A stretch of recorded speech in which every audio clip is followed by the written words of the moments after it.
kai to muna manyan yara a garin amma ba mu da abin da za mu samu naira ɗaya. Bari kawai ai yanzu garin ne sai a hankali, yanzu baka da wata hanya da za a samu yanzu da ina da hanya da tuni ban doke Dangote na wuce ba.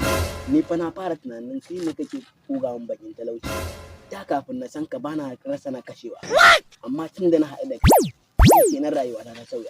Kai karkare na ma hankali ma, kullum ba gidan mu nake kai ka kake cin abinci. To abincin gidan naku har wani daɗi ne da shi, abincin da ko magi babu. Amma a haka kake ci ai.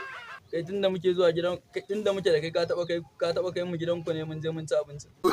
Ai da na kai ka gidan mu wannan na tafi da saboda tsabar satar da kake yi mutane a gari. Hello oga, ranka ya daɗe na zo amma na ga setin wajen gaba ɗaya ba tsaro, bari in canza waje. Abokina kaga wani mutumi can da ganin jakar hannun can nashi kuɗi ne a ciki. Ko da mu je mu kwace ne. Haka ma fa za a yi, mu je kawai wallahi. Assalamu alaikum, ranka ya daɗe. Allah lafiya. Gida. Allah ya mun ga jikin ka.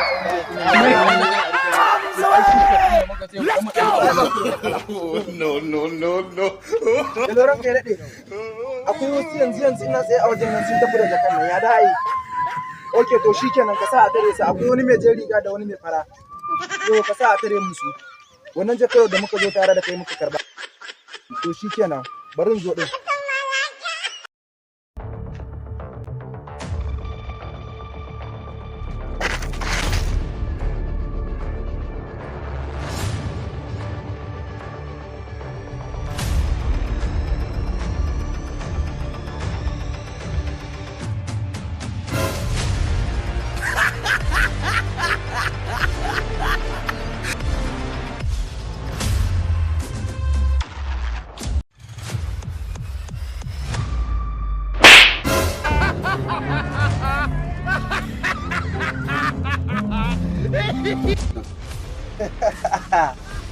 Kura tunanin kun gudu kun cinye jakar ke da Allah.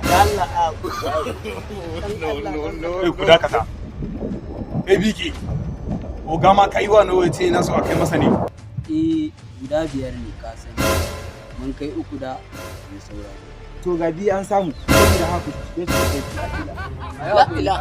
Dan Allah ka. Babu cin hakuri kawai kama su kai su.